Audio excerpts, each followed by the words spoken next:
All right, welcome everybody. It's another episode of The Good Book Club, Lazy Learners. Tonight we have a real treat. This is a burning question that a lot of us have had. We're talking about tattoos for dummies. And we have an amazing guest. The story of how we got this guest is kind of interesting. We thought of the topic and then we thought, well, who do we know? We threw it out to a couple of people, didn't really get much response. And then we got really brave and we just simply put it on Ex-Mormon Reddit. And almost right away, this wonderful person wrote back and said that she would love to come talk to us. And we really lucked out. I think we struck gold because she's a wonderful person and an incredibly talented artist.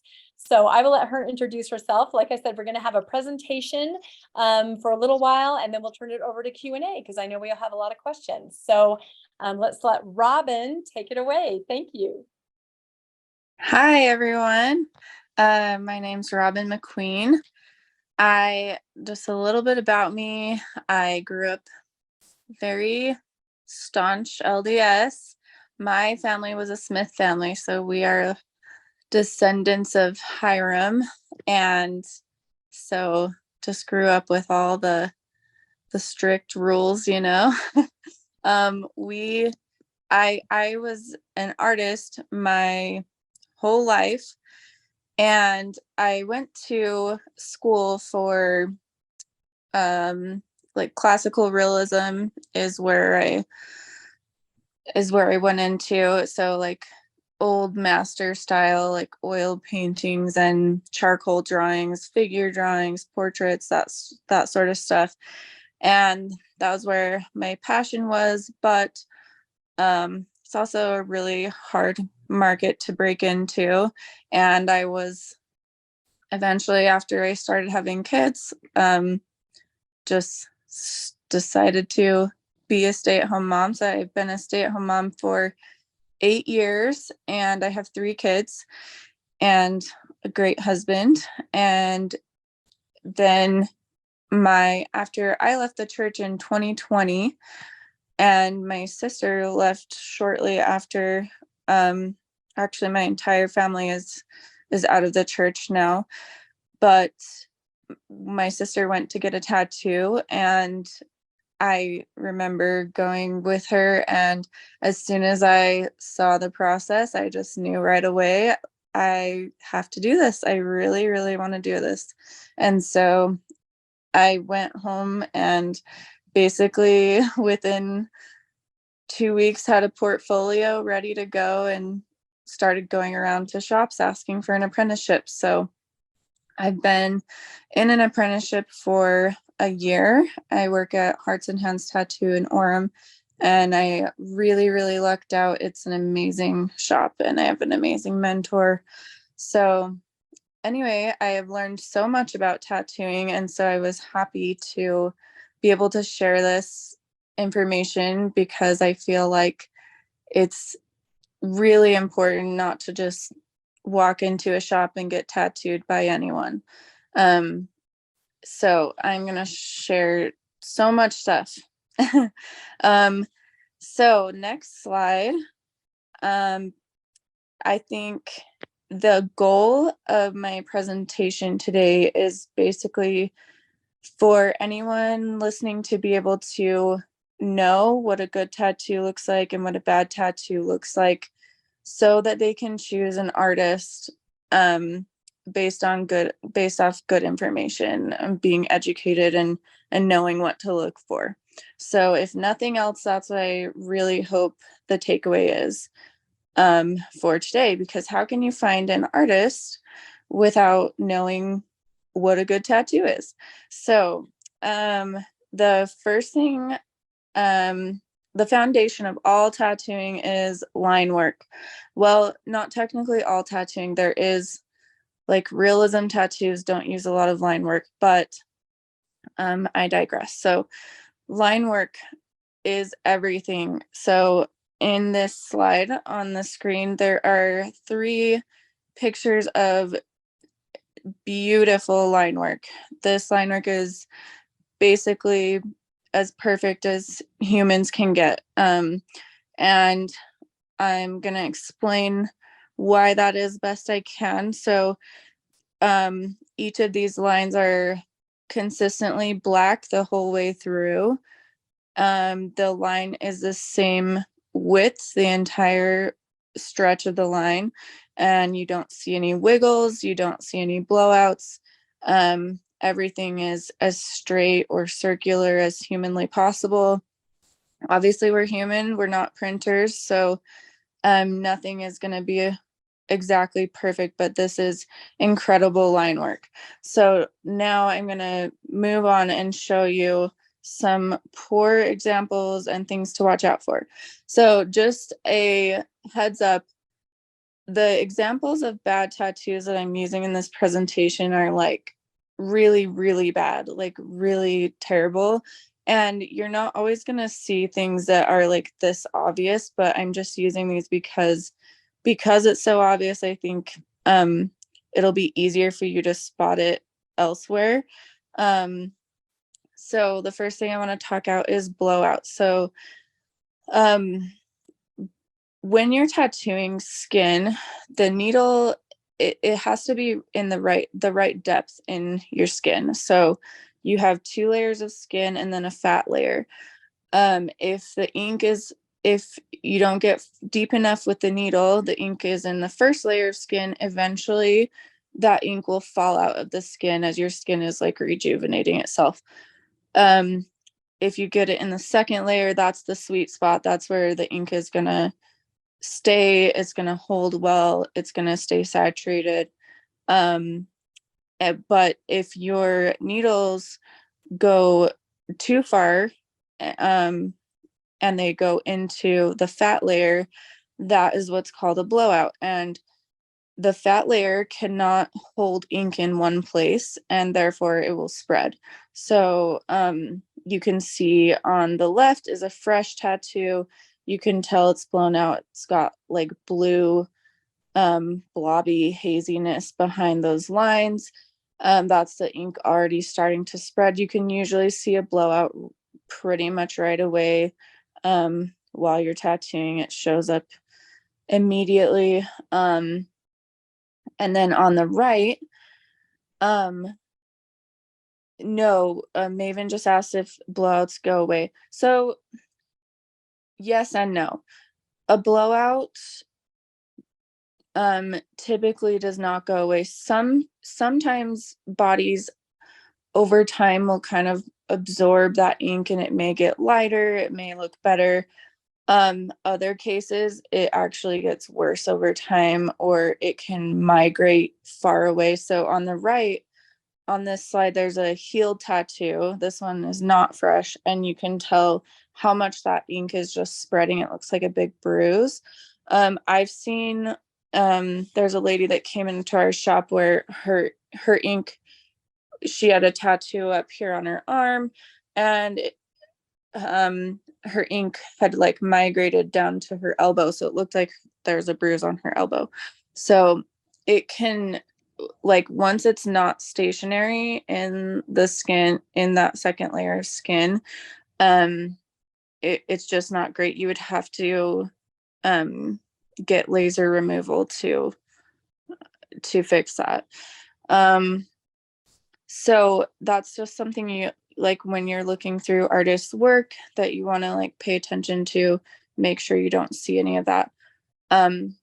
Sometimes on a fresh tattoo, you'll see like, a slight shadow around a line, or maybe it's a little bit purple or red around the line. And that's pretty normal for a fresh tattoo. It's just like irritation. It's just, it's almost like a bruise. But it doesn't look like dark blue. So that's where like that is a blowout. So next slide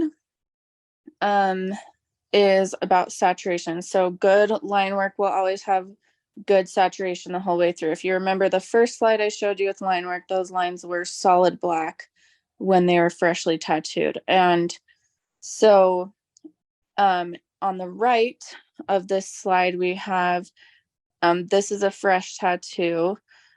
And when I say fresh tattoo, hopefully everybody knows that I mean that this is a picture that was taken right after the tattoo was done and it's not healed yet. So on this tattoo, you can see the lines are not black, they're gray. This can mean usually two things. Usually it means they did not get into the second layer of skin. They're just on that surface level. And most of this tattoo is going to fade and fall out pretty badly. Every line should be a solid black color when it's first put in, or else it's not going to hold well. So both the shading and the line work on this tattoo are just this light gray color. So you know that is not good saturation in those lines. And on the left, you see the healed tattoo. There's a healed tattoo, and you can tell that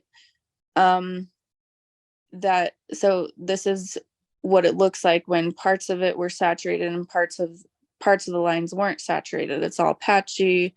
It looks messy because they didn't get it all into the right layer of skin. Okay, so next slide is consistency. So tattooing is very, very difficult, and I can't stress that enough. It's not something you want to just trust anyone to do. So in order to pull a good line, you have to move at the same speed the whole time, or else you will deposit more ink into a place on one part of the line than you will on another. So the faster you move, the less ink you're depositing as you go. The slower you move, the more ink you're depositing. So this tattoo on the left is a healed tattoo, and I guarantee you it didn't quite look this bad when they first finished it. But as it heals, it becomes apparent how much ink is in each place. So you can see these lines are not consistent at all. There's these fat parts, there's these skinny parts. So they weren't moving at the same speed the whole time. So on the right is an example of how this would kind of look when it was freshly done. So this tattoo hasn't healed on the right, and you can see there's lines in here that are super dark in some places. There's lines in here that are like skinnier and a little bit faded in places. And so when this heals, there's going to be parts that look a little globby, and there's going to be parts that look faded and skinny. And so consistency is very important in line work. So next slide is back to showing good line work makes good tattoos. So none of these tattoos could possibly look this good without good line work. You can see in each of these tattoos, all of the lines are black.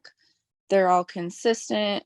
There's no fat spots or skinny spots. If it's a skinny line, it's skinny the whole way through. If it's a fat line, it's fat the whole way through. Yeah, they're all solid black, beautiful line work, and therefore they're able to turn it into a beautiful tattoo. Okay, next slide. We're going to move on to shading. So shading also is something that needs good consistency. So on the left, you have two tattoos that are poorly shaded. They have kind of a patchy feel. There's no smooth transitions from dark to light. And so even though these are fresh, they could look possibly even worse when they're healed. Sometimes they look a little better with black and gray because it shifts around the ink and makes it look a little smoother, but still, hopefully you can tell that these are just poorly shaded. And on the right, we have some examples of like beautifully shaded tattoos. The heart with the face on it is called, that style of shading is called pepper shading, or whip shading, it's also referred to. And that's where they're taking the needle, a small needle, and just skipping across they're moving their hand really fast and it's skipping across the skin and creating little dots. And this artist, she actually works at my shop. Does amazing work. And you can tell that she is really amazing at getting that nice transition from a dark to a light shade without it looking patchy or anything. So, and then we have the one on the right. This is a black and gray realism piece and very, very smooth shades. It's possible to get very smooth shades in tattooing. It's incredibly difficult, but it is doable. Okay, next slide. Then there's color. So there's black and gray tattoos and there's color tattoos. Color is a whole different ball game than black and gray.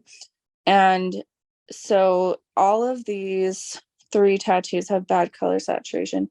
The 2 on the right are healed and the one on the left is fresh. And at first glance, you might be thinking, what? The one on the left has bad color saturation? It's so bright. But if you look closely, and hopefully you can see it, you'll see that a lot of the places around the edges up to the lines are not fully solid color. There's some skin showing through. Near the top of the rose in the center, it's a little less red looking. That top of the center of the rose is going to heal a lot like this lightning bolt looks, like a really patchy red.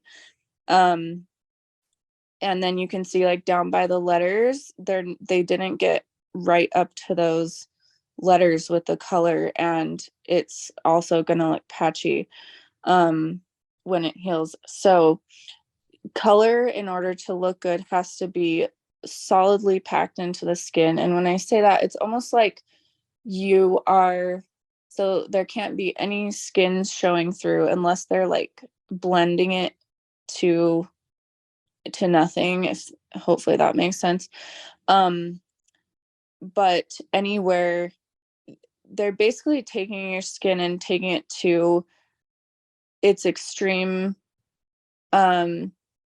its most extreme capability of taking needles, taking ink before your skin would like scar or scab. So they have to be careful not to overwork your skin, but also they have to get it in there all the way packed. So this slide has 3 examples of great color saturation where you can see all the way up to the lines. There's no skin showing through. It's just fully opaque color, except for the places that are intentionally left as skin. And so these tattoos are going to heal great. I have a tattoo on my arm, I'll show you, that my mentor did, and it just shows you this has been healed for quite a while, and you can see like how solid that still looks. So a good color tattoo can look really, really nice when it's done well, and when it's packed solid, and it will last a really long time as long as you take care of it. Okay, next slide. We have black saturation, pretty much the same thing, but when you're doing something solid black, you also have to pack it solid, just like color. So the center photo on this, you can kind of see that there's a few places that like skin is peeking through, and it almost looks like as if you drew on it with a Sharpie, and some places are darker and some places are lighter. That's not good saturation. Good black saturation is gonna be the same shade the whole way through.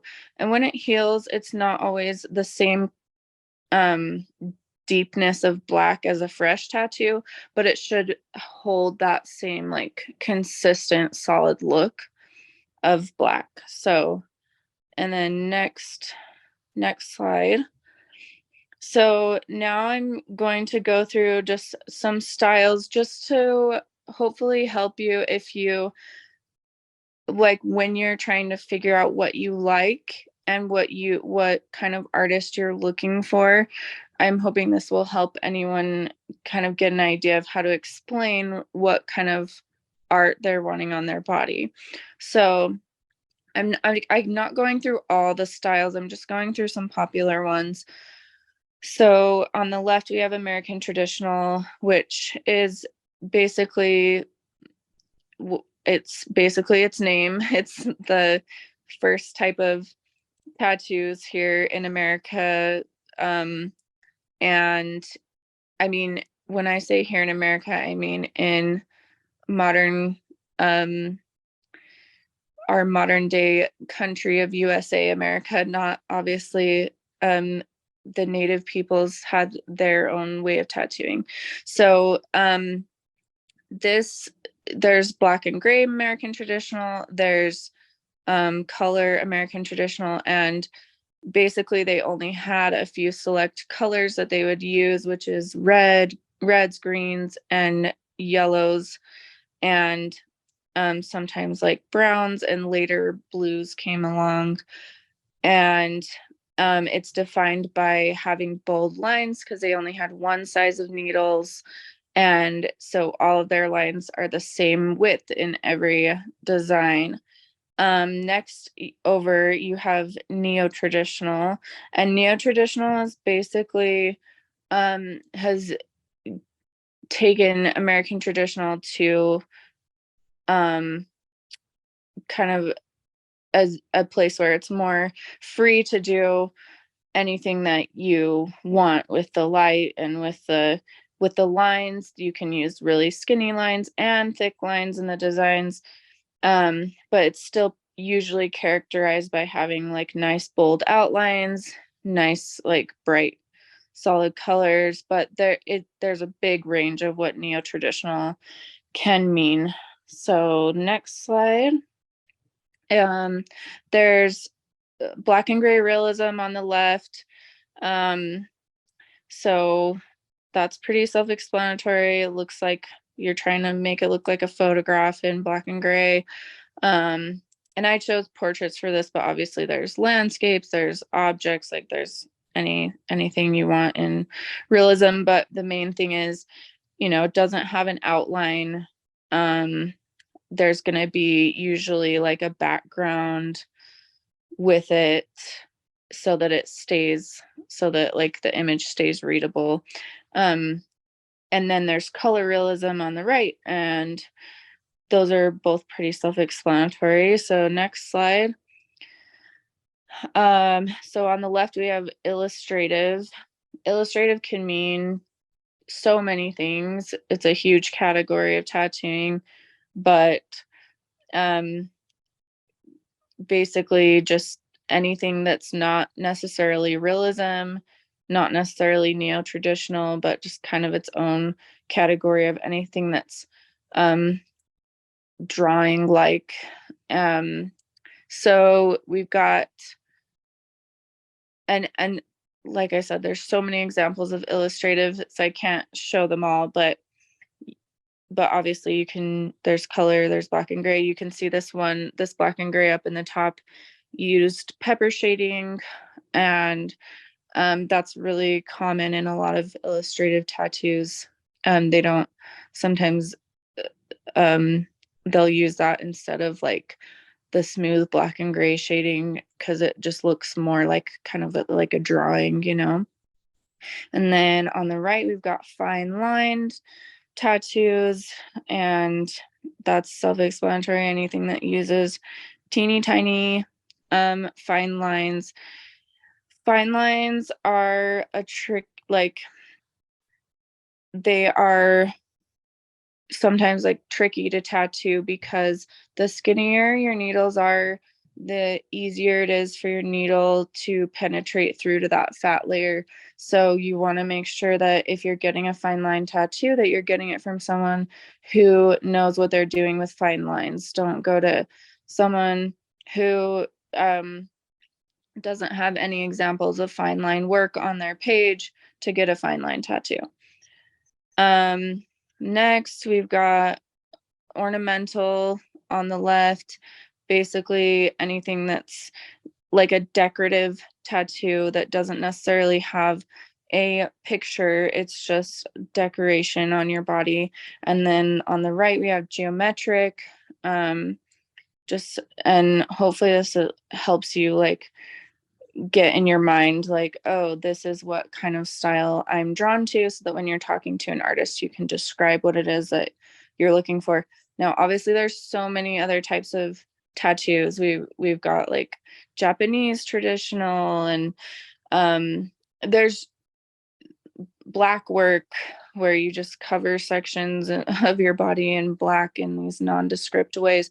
There's so many different styles, but hopefully this helps you get a little bit of grasp on some different types of tattoos and what they're called. Okay, so now we're gonna go into a little bit about how things that would be useful when considering a tattoo design. So one big thing that a lot of people don't know about is size. So a lot of people, when they're getting a first tattoo, they're like, oh, I'm just gonna get something really small, because that's what they feel comfortable with. But size is one of the most important aspects of tattooing, because size creates longevity in tattoos. And what I mean by that is when you have a tiny tattoo that's this big and it has all this detail in it, and your body is trying to break down that ink and shift it around, you can imagine how unreadable that tattoo is going to be 10 years down the road, because there's, if that ink even shifts a little bit in that tiny space, it throws off the tattoo. So it blurs the tattoo. So kind of, imagine it as like a blurring. So if you have something this small and it's blurring, that's really hard to read. Now, if you have something like that big flower on my arm and it blurs a little, it doesn't matter. You know exactly what that is. It's not ever going to blur enough for you to be able to not know that that's a flower. So yeah, tiny tattoos are rough. So if you are getting something very small, it needs to be very, very simple, because that's the only way that it's going to stay readable over time. So we kind of talked about readability, but also the other aspect of readability is that a lot of people don't think about, you want a tattoo that if you're in the same room as someone and they're looking across the room, they can immediately know what is on your body. Like it needs to be descript in what it's showing. So some people will come to me with like these crazy ideas where they are packing all this stuff. Like they're wanting, like, one example is like they're wanting a chess piece, like a bishop, and then but they're also wanting it to have like trees and a waterfall like combine with it, so like trees are coming off of it. And it's like, at the end of the day, like, yeah, that's a cool idea and it might work on a drawing, but on a tattoo where readability is more difficult, no one's going to know what that is. And it's just an unfortunate thing, because then you're going to get a bunch of questions. What is that? It's not fun. So just simple and as large as you feel comfortable is best rules for making those kind of decisions. We talked about aging a lot with the size, and so I don't know that I need to go too much further into depth, but tattoos can age really, really well if you take care of them and if they are done large enough and they're well executed tattoo. But they can also age really poorly if it's all the opposite of what I just said. Placement is important. Some things people don't think about is you want to be able to see a tattoo. You want to be able to see the image from looking at it from one angle. So so that might change the size that your tattoo can be. So for example, my brother-in-law, he wanted a big tattoo on his leg, and he thought, well, I want a deer skull with like with the big antlers on it. And that's a pretty wide design. It's wider than it is tall because it's got these big antlers. By the time you size that down so that you can see it on, the back of his calf, all of a sudden you have like a 3 or 4 inch tattoo for the whole thing, which it just, some things aren't possible to put on certain body parts in the size that would be good for that object. So that's just something to keep in mind. But your artists will know what to do with placement and what's best. So it's always good to collaborate with them. Wrap, I just talked about. You don't want, unless it's like done on purpose and it's like a sleeve, you don't want a ton of wrap, which means that like the image is wrapping around so that you only see from an angle. Let's say you have a bird and you can only see like the tail of the bird, like it can't be wrapping around your whole body, your whole limb or something. Pain is something to consider. So hold on, sorry, my son wandered in here. So pain is something to consider. So different tattoos are going to be different levels of pain. If it's something small, small little script or something fine line, usually those tattoos are really not too painful. The bigger you go, the more pain, because the longer the tattoo is going to be. And your body just gets tired of pain, so it ends up hurting more. Sorry, I'm trying to read. Could I talk about weight loss and weight gain? Yeah, I can talk about that. So color tattoos tend to hurt quite a bit more just because it's more trauma to your skin since you're packing it in solid on every inch of the tattoo. It's like a giant wound that you're healing, rather than if you're doing like black and gray or something that's just line work. If you're doing like black and gray realism, the motion that you're using to put that ink in is like a sweeping motion, and it just grazes the skin and deposits little bits of ink at a time. And that it's less painful because the needles aren't in your skin as long. So those are just some things. And obviously there's parts of your body that are more sensitive. So usually anywhere bonier can be a little bit more painful. Like tops of feet, hands, palms, and like rib cage areas. Like sometimes those are really sensitive, but and then someone asked about weight loss and weight gain in tattoos. So weight loss and weight gain don't usually affect tattoos very much, surprisingly. My mentor talked about like tattooing someone when they were at a higher weight and they lost a whole bunch of weight, and the tattoos tend to like shrink pretty proportionate. Like it's not like one part of the tattoo is shrinking more than another, and so it tends to be just fine. And same with gaining weight, it's getting bigger all over, stretching, and it's not like being pulled in one direction really hard and then it's going to look all crooked. It doesn't happen that way. Now, if you got like if you lost a lot of weight and then you had to have like skin tucks and stuff, obviously that's completely different consideration.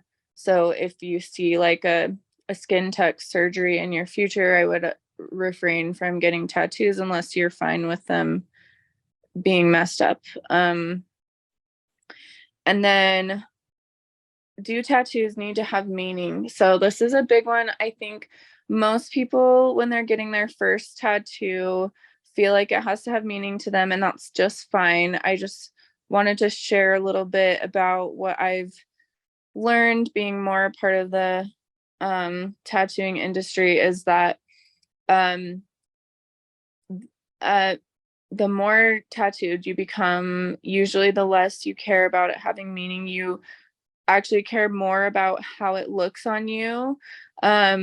So just it's a look. Being tattooed is a look. And so sometimes it's more important to consider like how you want to look overall, like instead of just like what's special to you. I would say that 90% of the tattoos I see in my shop have no meaning to them at all. It's just part of the art form. It's just like, I want this beautiful thing on my body, and I want to be a canvas, and that's kind of how it works. And then lastly, simple tattoos don't mean easy. I kind of said this earlier, but when a lot of people make the mistake of, let's say, okay, well, I just want this crescent moon tattooed on, this little crescent moon tattooed on my wrist. Okay. You might think that's the easiest tattoo. Any artist could do it. So I can just walk into a shop and they'll all be capable. When in reality, that is a very, very difficult tattoo to execute well, mainly because if your tattoo only has line work, there's no fixing it. If you, especially the smaller it gets, if you get one tiny wiggle, that's it. You've got a wiggle in your tattoo, and you can't like shade up next to it and make it look better. No, it's just lines. A crescent moon is one of the hardest like shapes to tattoo because it's got to be perfectly circular. Circles, straight lines are really difficult. So I just wanted to explain that, like, just trusting anyone with something that seems really simple to you is actually sometimes the most difficult tattoos to do and to not like mess up. There's just no leeway with those type of tattoos. So it's still a good idea to make sure that you study your artists and book with them in advance and wait the amount of time that it takes to get in with them. Be patient. That's a big thing in tattooing. So next slide. Safety in the tattooing industry. Okay, so just quickly wanted to go over like obviously there's a lot of risks getting tattooed, and so you want to be in a shop that cares a lot about their reputation, that cares about the shop being clean, that when you walk in a shop, you can usually tell, just like if you walk in a bathroom in a public place, you have a feeling of if that bathroom is a good, clean bathroom to be in, or if it's like really icky and you don't even want to sit on that seat, so it's the same way with tattoo shops. Like there's a stigma, and so some people like walk into a tattoo shop and they feel like, oh, this like feels icky in here, but that's how tattoo shops are. So it must be fine. But that's not usually the case. Like, I would say that a lot of times you can tell just by walking in, like, whether this shop is like a good shop or not. And you might be intimidated by the people working there, by the body modifications that they have. It's kind of a shock for people who have been in Mormonism their whole life to like work with someone that, to see someone with like horns implanted in their head and tattoos all over their face and piercings everywhere. But that's not what I'm talking about. The people are a different story. I'm talking about the shop, and you'll know if it's clean or not. Cross-contamination. So as tattoo artists, we all have to pass our bloodborne. We have to get recertified for our bloodborne pathogens. Obviously, that's one of the major risks getting tattooed, is making sure that you're not getting someone else's bloodborne diseases into your body. So the way that we combat that is by using single, I'll answer that in a second, Landon. So by using like single use needles, there's no such thing as like, anytime we use a needle on a person, it goes into the sharps container, never to be used again. Everything is sterile. It's coming out of the package the first time. Now, that is not the only way. That's good, but it's not enough to stop cross-contamination, because so like, I can't touch my tattoo machine with dirty gloves and then use a clean needle, but my tattoo machine has pathogens on it, and then I'm touching that person's skin with my gloves with their fresh tattoo, and it's going into their wound. So you just want to make sure like your artist is following good protocol. Like, all their stuff should be wrapped. They should never be, so the tattoo machine is like covered, at least the part that they're touching is completely covered. If they have a cord, their cord is covered in plastic so that no blood is getting on that. Their workstation is covered in saran wrap, and then after each tattoo, they're cleaning everything with Opticite. Everything is completely sterilized and whatever. So Landon asked if you have to be licensed, and that's a good question. It actually varies on the state that you live in, or even the county that you live in. So I live in Utah County, and just this past year, Utah County actually made it so that you don't have to have a license to tattoo.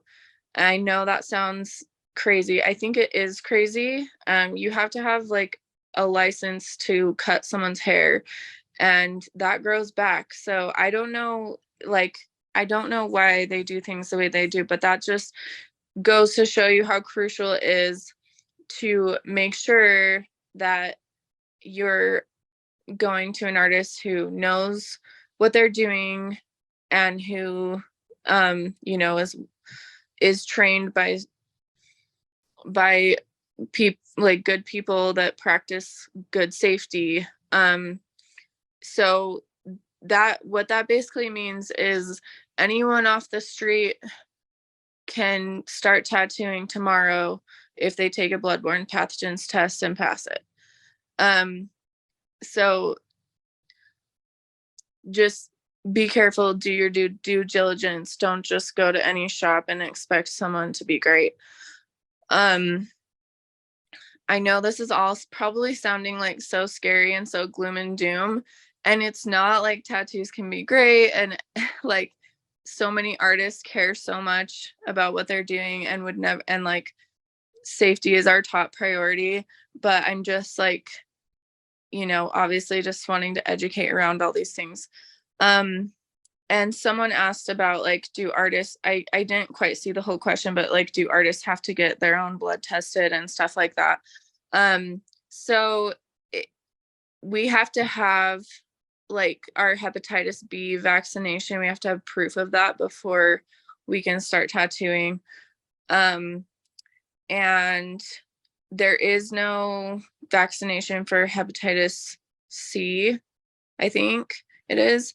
And so, some of them, and obviously like HIV kind of stuff is different too. So, if there is an accidental like prick or something, like a tattoo artist like pricks their finger, then they can like fill out forms, and they'll often ask you like, okay, do you have any known bloodborne diseases?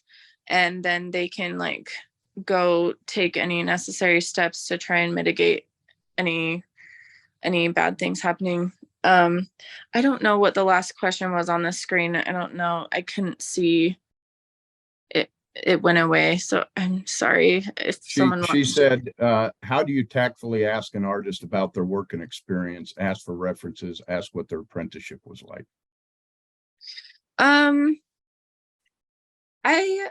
I think like any artist should be happy to share that information. I don't think I mean, obviously you don't want to sound like, I think any question is totally valid. And so if you just want to be like, oh, hey, like, can I just ask you a few questions before I book my appointment? Like, how long have you been tattooing? Like, and like, what are your practices regarding like cleanliness or whatever? Like, I'd be happy to answer that as a tattoo artist, but I also think part of it just boils down to like, so if you have Instagram or the internet, like however you've found this artist and you're looking at their work, a lot of times like you can tell if they're like a good artist with enough experience to be good at what they're doing.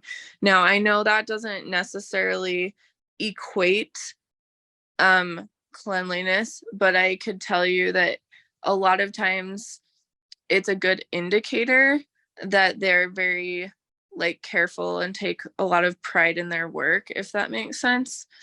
And I think in general, most artists are doing everything they can to not, spread bloodborne pathogens. But it's obviously it's possible. And if you are watching your artists like set up or break down after a tattoo, and you like and you notice like, oh, like they had a dirty glove on and they just went and touched that doorknob and whatever, like, then that's something just to have in your mind and watch out for. And like, if you notice, like if your artist like has gloves on and then touches something else and then goes back to tattooing with the same gloves that they opened a drawer with, like, I would absolutely say, could you please change your gloves? Sorry, I don't, because that's risk of infection, right? Like they're touching a drawer that people's hands touched. Like you want sterile things touching you the whole time. So like you can be watching out during the tattoo as well. Like, but most artists are, doing everything they can. Okay, next slide. Okay, so working with an artist. So a lot of people just don't know where to start. And so here we have walk-ins versus custom. So there's different types of methods of getting a tattoo. So a walk-in is basically what it sounds like, is where you say, I want a tattoo today, and I'm gonna walk into this shop and say, hey, could you tattoo this? Shops like this generally have like a bunch of what they call flash on, like in books or on their walls, of like things that they could tattoo on the spot right there. Or sometimes you're just bringing in like, well, I want this word tattooed on me, well, I want this. So a lot of times, like, they're smaller pieces, and then you have custom tattoos, which is where you would talk to an artist in advance, get on their schedule, and say, hey, I'm looking for a design of something. I want a tattoo of something like this. You might send them like inspiration photos or whatever of like tattoos that you like and you want it to be similar to, and then they're going to make you their own design.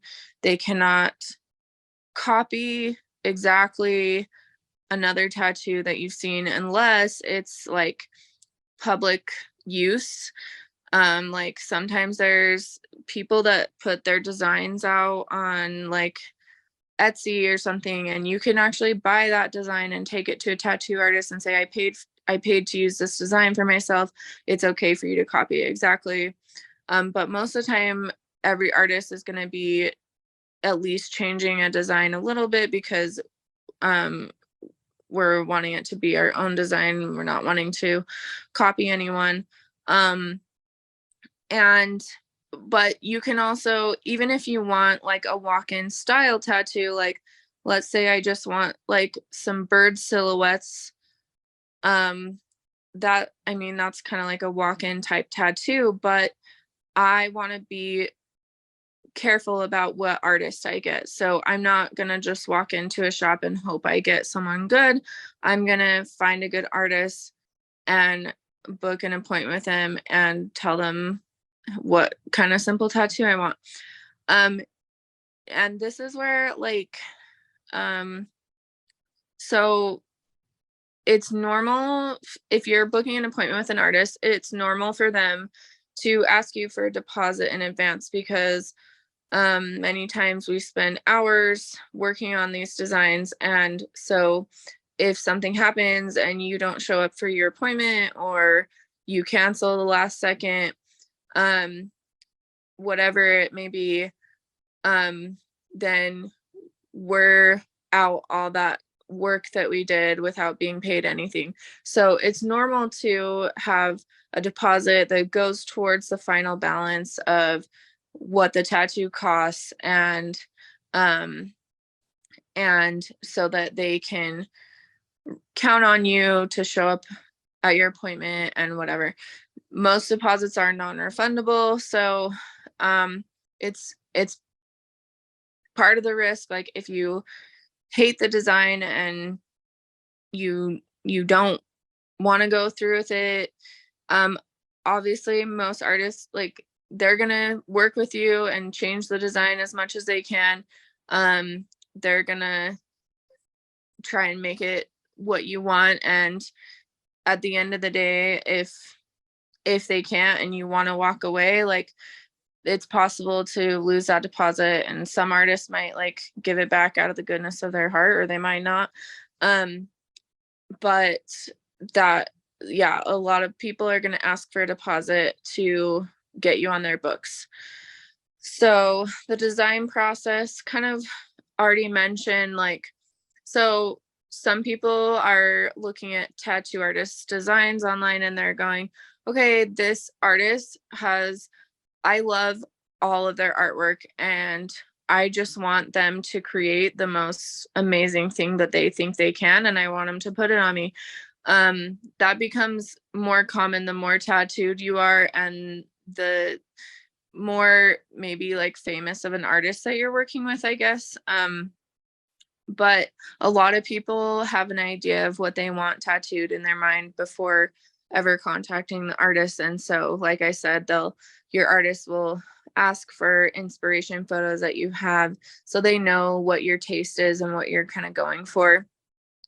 and then they're going to create that design. And this is kind of, it's one of the hard things is, a lot of times your artist may not show you the design ahead of time. I have a lot of clients that ask me ahead, like to send me the design that I made ahead of time. And there's good reasons why artists won't do it.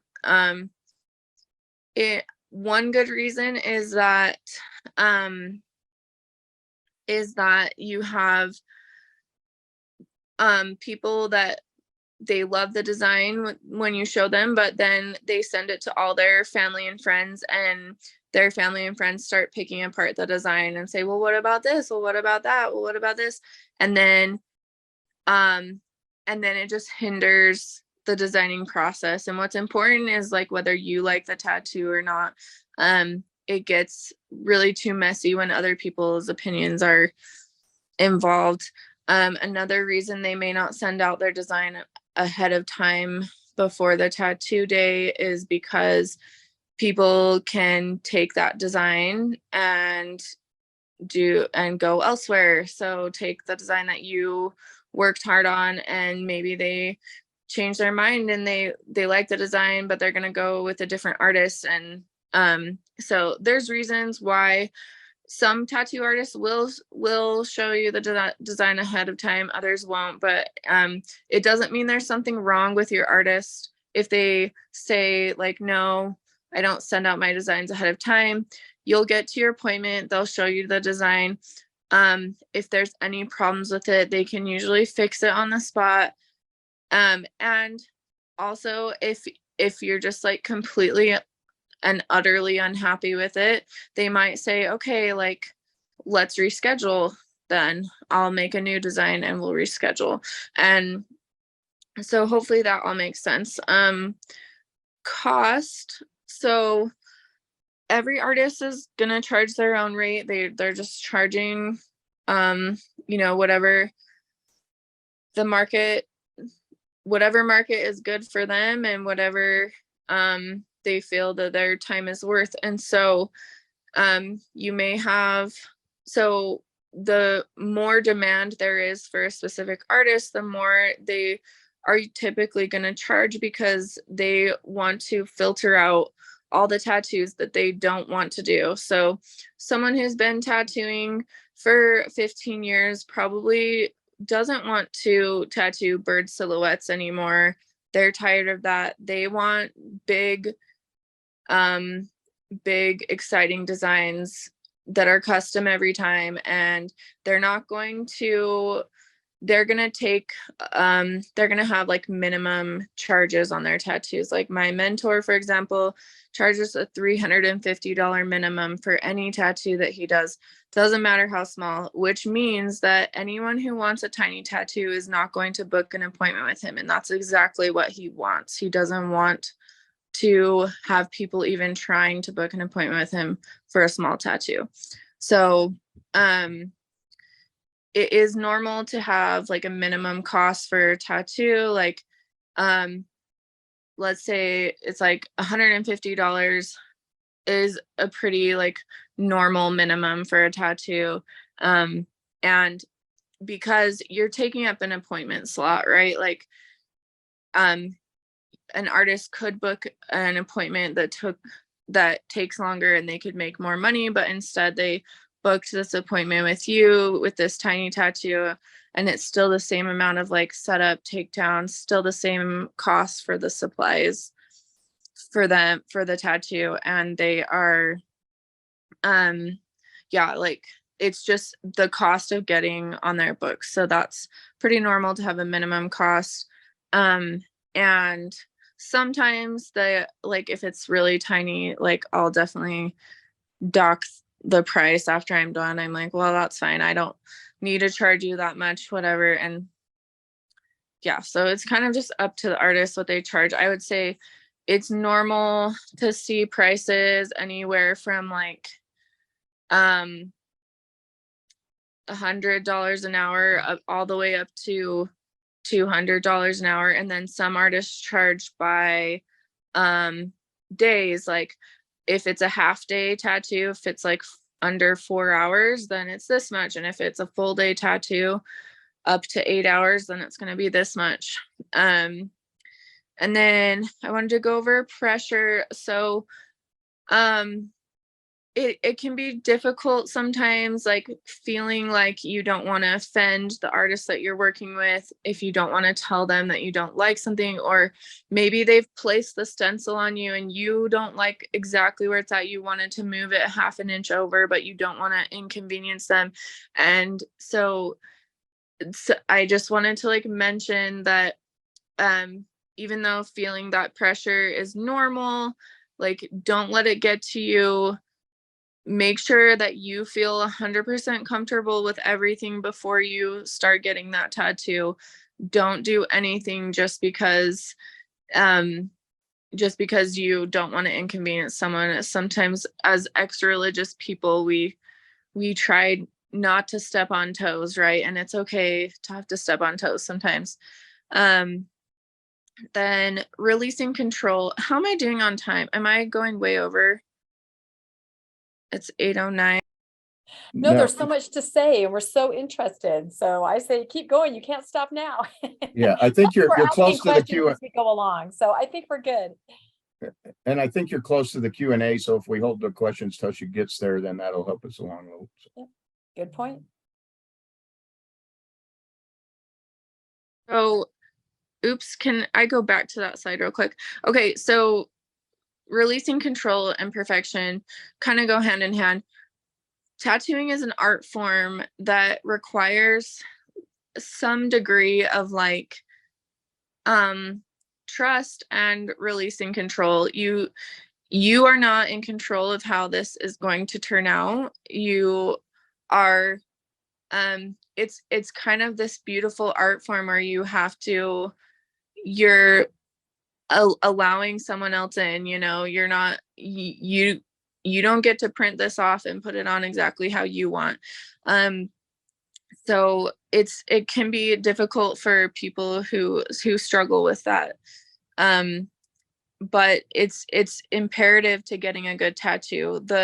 A lot of times the less input you put into the artist, sometimes that's usually when they come up with their best work, because they have more artistic license to do what they think is best, and they usually know what is best because they are the artist. Also, don't expect perfection. I know that I've gone over all the sort of mistakes you can make while doing a tattoo. No tattoo is perfect. That's how you know that it's done by a human. If there's a mistake in your tattoo, it's like a diamond, okay? Like a few little imperfections actually make it more valuable because it's done by a human hand, right? So don't stress over like tiny little things. No tattoo is perfect. Okay, next slide. So taking care of a tattoo, I'm just going to quickly go over this because really the main thing is at the top, always follow your artist's instructions, do what they ask you to do. Don't just read online. So some artists will use bandages, which is like Tegaderm, like a clear waterproof bandage over your tattoo, and that's how they want you to heal it. Others don't, and they want you to dry heal it. You're gonna want to make sure that you wash the tattoo like after you remove the bandage, and if you don't have a bandage, you're going to be washing it 2 to 3 times a day, because infection is one of the biggest risks, right? You have a sore on your body, you need to do your due diligence to keep that clean, or the tattoo, if a tattoo gets infected, there's often a lot of fallout of the ink, and it's not a good thing. So keep it clean. And often you're going to use like salve or lotion to keep it nice and moist, and you're not going to be bathing or swimming for a few weeks. Sun exposure is the biggest thing, is probably the besides like size, sun exposure is going to be what determines the longevity of your tattoos. Once you have tattoos, you're going to want to wear sunblock. Just I'm not saying like you have to wear it every day, but just anytime you're going to the beach, like it's just like your skin. Like if your skin's getting burned, like your tattoo is getting lightened from that, from those UV rays. And so it's almost like getting laser removal on your tattoo through the sun. So if you protect your tattoo from the sun, it's going to last a very long time in a very good state. Scabbing and scarring. So good tattoos, a well done tattoo most of the time does not scab. Sometimes there are a few little places that scab, and that's not uncommon, and it doesn't mean your artist did a bad job. They might have just had to work one spot a little bit harder and to get the ink in, and excuse me, and so but any scabbing, if there is scabbing, sometimes that when there is, if a scab comes off prematurely, or even if it just after it falls off, sometimes that the ink in that spot is going to come out and you'll have to get it touched up. Not a huge deal as long as there's no scarring. Scarring is something that is good information to know. So not everybody responds to tattoos in the same way. Some people, when they get tattooed, their skin will raise a little bit, like how a scar just is like a slightly raised, where if you rub your finger over it, you can kind of feel it slightly. And sometimes that's, at least from what I've learned at my shop, sometimes the more melanin that you have in your skin, the more prone that your tattoos are to like be a little bit raised. But for the most part, after your tattoo heals, it goes like completely flat. But it's just something to be aware of. Like it can happen, especially if your artist is not moving their needle fast enough, and it's like chewing up the skin more as they go, if that makes sense. Okay, next slide.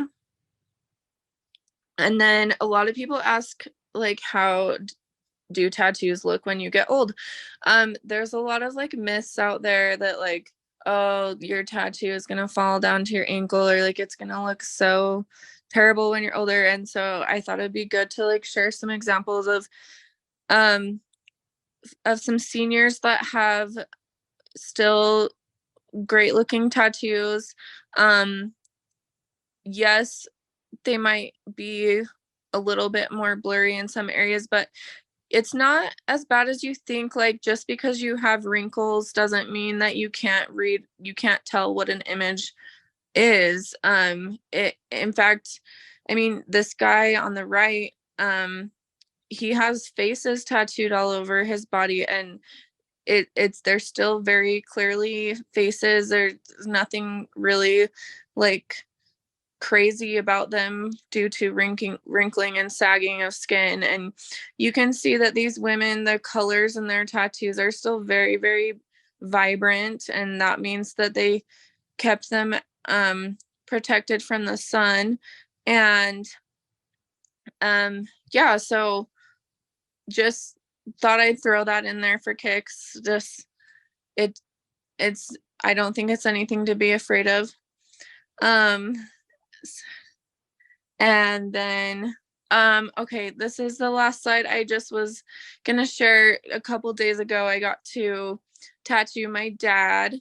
So this is me and my dad. It was his first tattoo, and it was just such a special experience being able to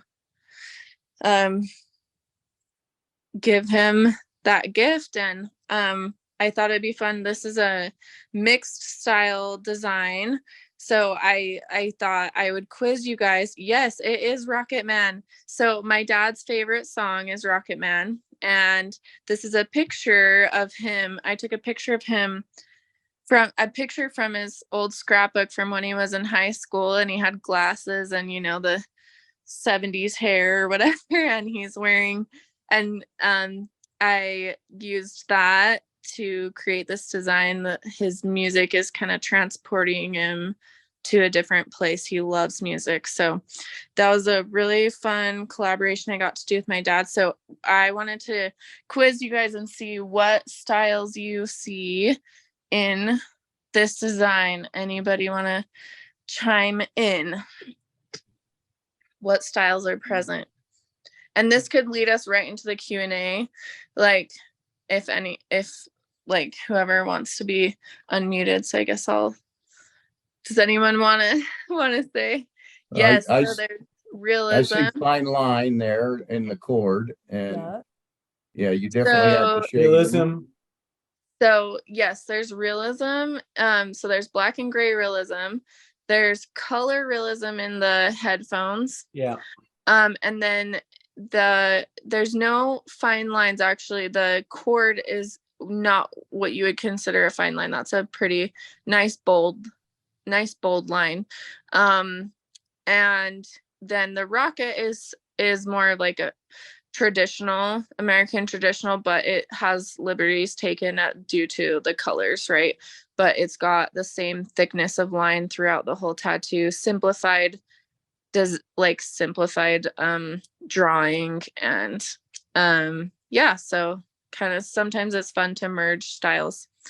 So now I'm ready for questions, and I hope I feel after giving the presentation that maybe I scared everyone. And so I hope that did not happen, because I think tattoos can be amazing as long as you know what you're getting into and you're just educated on it. So anyway, That was amazing. Seriously. Yes.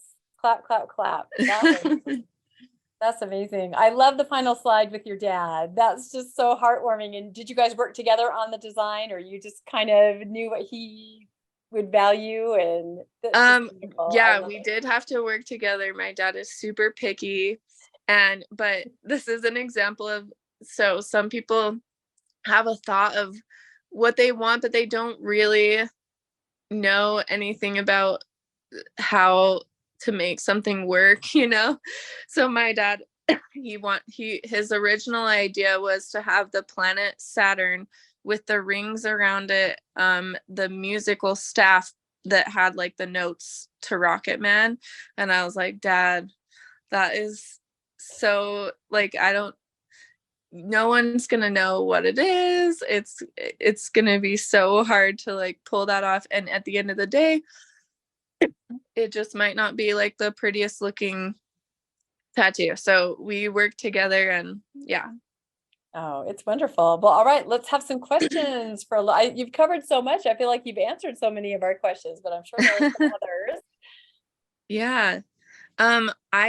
I don't see anyone raising their hand. So if you see anyone, let me know. Okay, Bruce. Yeah. Do you get requests for any Mormon themed tattoos? I have not yet.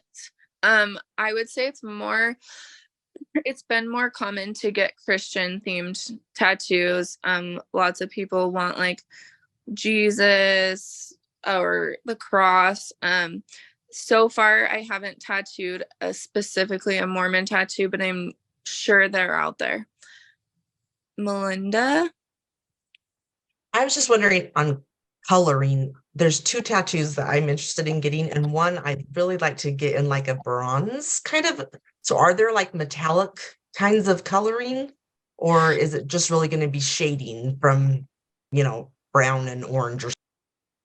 Yeah, so just like a painting, you can make something have the appearance of looking metallic. Like I've seen lots of like really cool, like it looks like melting gold, or like the other day I did a tattoo. It was like a whale, an orca with like a wind up toy like thing on its back, and that was gold. And so I made it look shiny using colors and tricks that I would use just like a painting with but as far as like there being metallic ink, like shimmery ink, not that I know of. I haven't seen. I could be wrong on that, but I'm pretty sure. So if it was just like, if you're just wanting line work and you were hoping that it would be like shimmery metallic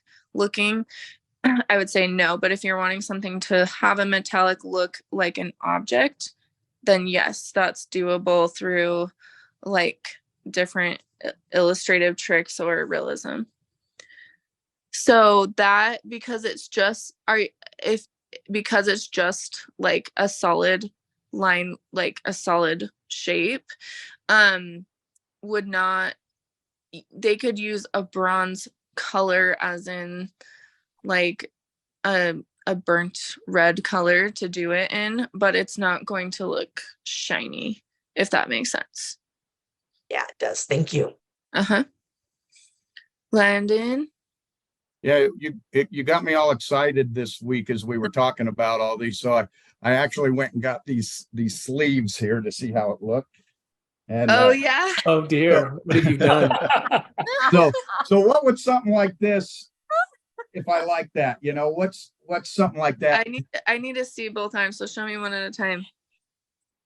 Is it you're so small on my screen, is it geometric stuff? Is that No, what it's it more is? lines, kind of like tiger Put it up to stripe. the- Oh, kind of like Yeah, it's kind of like I put tiger it up to the stripe. screen. And it wouldn't have to be that, but I'm just thinking something like that. I thought it looked pretty good, Mhm. actually.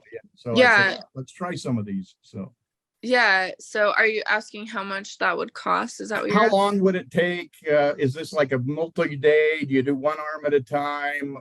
How would that process go? And just, something that's just black on your arms, are you looking at $1,200? Am I way under? What's the kind of the... So once again, cost, it's really depends on the artist, and if they're charging by the hour, it also depends on how fast they are. So it's kind of impossible for me to give you an exact price, but if you like, usually, like almost always, I would say, actually, a sleeve like that or a 3/4 sleeve is not something that you would finish in one day. I would say you could probably, if you had like a fast artist like my mentor, I'm sure he could get one arm done in 2 sessions pretty easily.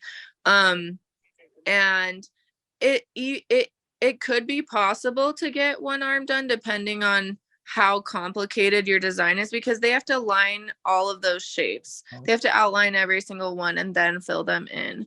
And so it is kind of time consuming. So, yeah, but so my mentor, for example, charges, I think, $1,350 for one full day of tattooing. Oh, So, wow. yeah. So hopefully that kind of And helps do they do answer. one arm at a time, or do they like come down partial and then come down partial so you look symmetrical?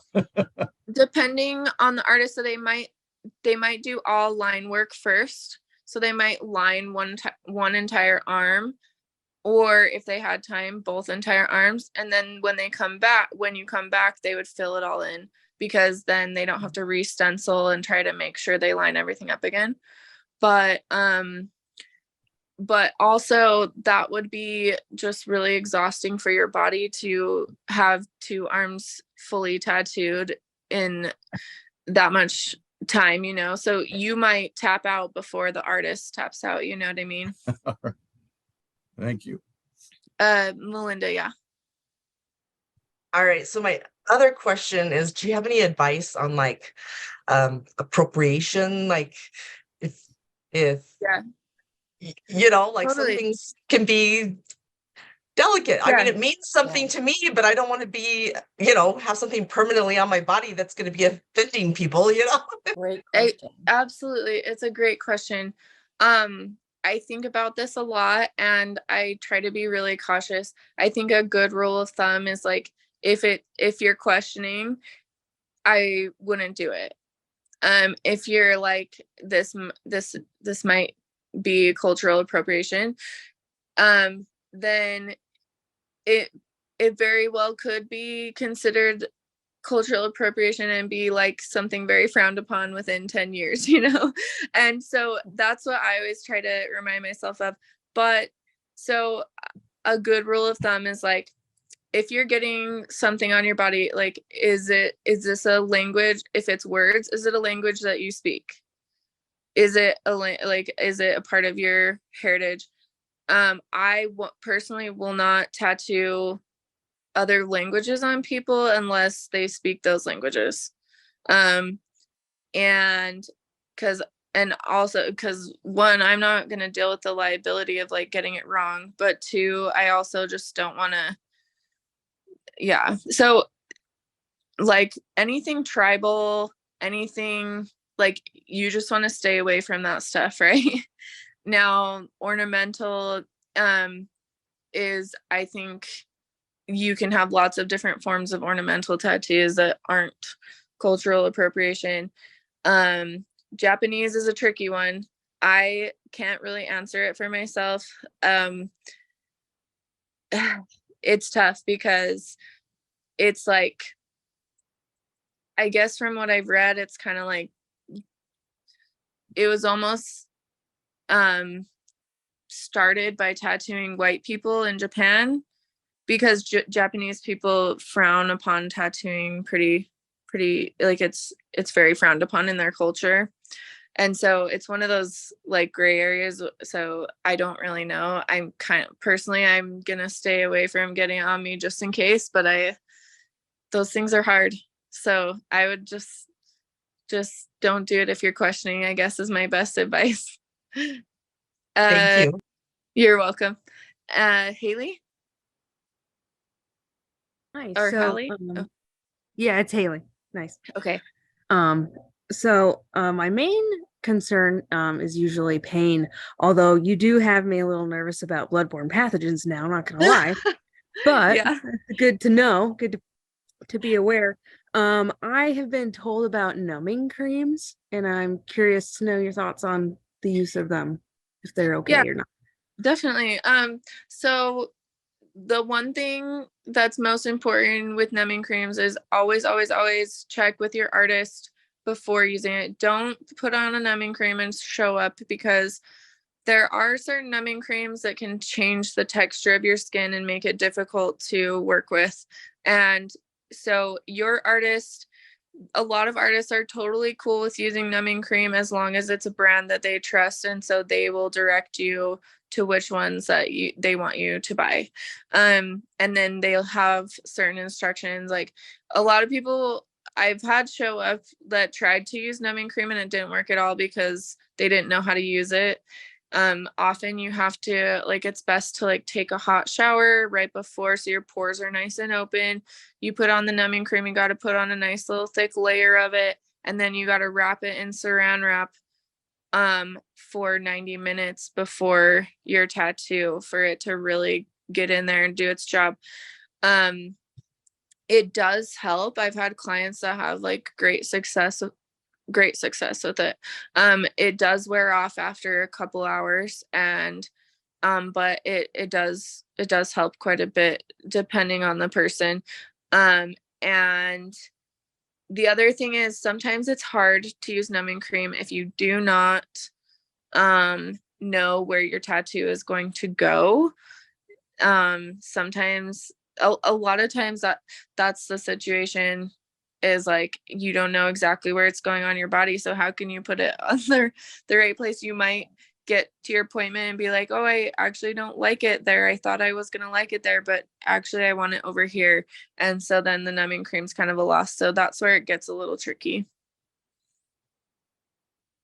Wow, so many things to think about that we never knew we had to think about. We just thought, I wonder what a tattoo would be like. Do you have any other questions? Otherwise, I think we'll wrap up. This has been, Well, we didn't have to think, honey. We didn't have to think because they had made the decision for us when they told us not to do it.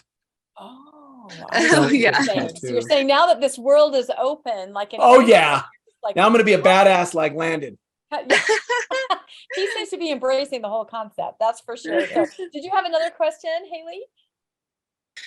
Yeah, Okay. the other question I had was that I've been told that because I am kind of a nervous person just in general, and I've been told that if you're too nervous, like the artist might convince you not to get a tattoo. I know that sounds weird, but it's just something someone told me once. And, I don't know because I am worried about, like I said, very worried about the pain. And I don't know if that's like a concern or if they're just crazy or what. It depends on the artist. I will say that if I work with someone that's really, really nervous, it makes me feel nervous because I want what's best for them. I want them to feel really confident in what they're doing, and I don't ever want them to like have regret. And so I can see how sometimes you might kind of be like, I don't know, you don't seem too sure about this, like why don't you think about it some more. I could see that being a definite possibility. I would say for the most part probably not. I mean, your artist is just like anyone. They schedule the time, they want to get paid, they want to do their job. So I think most of the time they're going to want to make it happen, as long as everything's good. But I think it's a good thing to like let your artist know, like because I've worked with really nervous people that it turned out to be a great experience because like they told me they were nervous, I knew they were nervous, and because of that I was extra careful in making sure like, okay, I want you to like spend some like good quality time in front of the mirror, like don't rush it. And then like, yeah, why don't you go check again? And then like when we're sitting in the chair and I'm saying like, how are you feeling? Are like, do you feel sure that you're ready to start this process and whatever? And so sometimes so I would just be honest about where you're at so that they don't like bulldoze your feelings, and just like make it a terrible time. That's And if great. you're with Good and thing. if you're with an artist that is pressuring you to hurry or pressuring you or like visibly getting like frustrated that you wanted to move the stencil or whatever, like you can decide to just walk away, like it doesn't matter, like whatever your deposit was, like it's not worth having a bad experience when you're getting a tattoo because you don't like your tattoo is a reminder of this experience, right? So you want to make sure that you're working with someone who has like good energy and who you feel is gonna give you that like good positive experience. So That is awesome. Oh my goodness. Yay for Robin. That was absolutely amazing. What an incredible presentation. And I want to tell everybody, I forgot to put it on a slide. Her Instagram is just incredible. It's at Marrow in the Bones. Am I saying that correctly? Yeah, all yeah, one word. You need to look hopefully this you up. guys all get the joke. Wink, wink. Yeah. Yeah, no, it's just amazing. You need to go on there and look at, she puts, I'm assuming it's your new work, like as it comes up, because you're doing a post or so a day. And I'm just like, oh my gosh, look at this. So Marrow in the Bones on Instagram, and you can see all of Robin's continuing work. So very quickly, let's just go zooming through our upcoming events really quick so we can have this on the podcast. Our next book for book club is The Body Keeps the Score. That's going to be on Sunday, February 12th at 11 a.m. Mountain Time with discussion leader Nancy. Grab that book. We have our bonus event. Melissa's like back and forth. We have our bonus event in-person screening of a documentary, The Return of Elder Pingree. That is at Broovies in Salt Lake on Monday the 13th. And our next bonus event is going to be virtual. Dr. Randy Bell, his book is called Post-Traumatic Thriving. You don't have to have read the book to attend, but that's going to be the end of February, Tuesday on the 28th. He's going to be coming and talking to us about that. So that'll be amazing. Other reading opportunities. I also helped John DeLim with his Mormon Stories book club, and we are reading When the Moon Turns to Blood. This is actually a really riveting book written by someone who's never been a Mormon or connected to Mormonisms, but she studies the effect of high demand, high control religions with crazy dogma and what it does to people. So really good book. Also, Bad Mormon, Heather Gray, coming out on February 7th. She's going to be on Mormon Stories talking about that. Probably not enough time to read it, but put it on your radar. There's a big copyright dispute with Heather and the church. When you start to create merchandise around the word Mormon, they own it. They purchased the copyright to the word Mormon in 2002. Although they kind of shun the word Mormon, they want to make sure no one else uses it. So it's an interesting scenario, but this book is bound to be really fascinating. She's one of the Real Housewives of Salt Lake, if you're not familiar with who she is.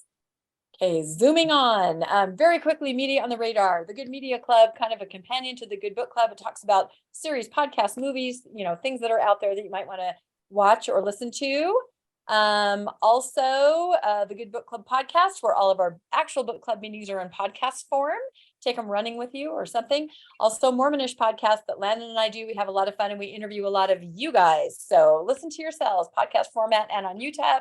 If you want to join the Good Book Club and you're not a member yet, you can find us on Facebook. That is our logo, or just send me an email, thegoodbookclub@mail.com. And I think that's it. Are we out of slides? That's how we know the evening's over, when we're out of slides. So thanks, everybody, and have a wonderful evening. Thank you so much. And thank you, Robin. It was absolutely amazing.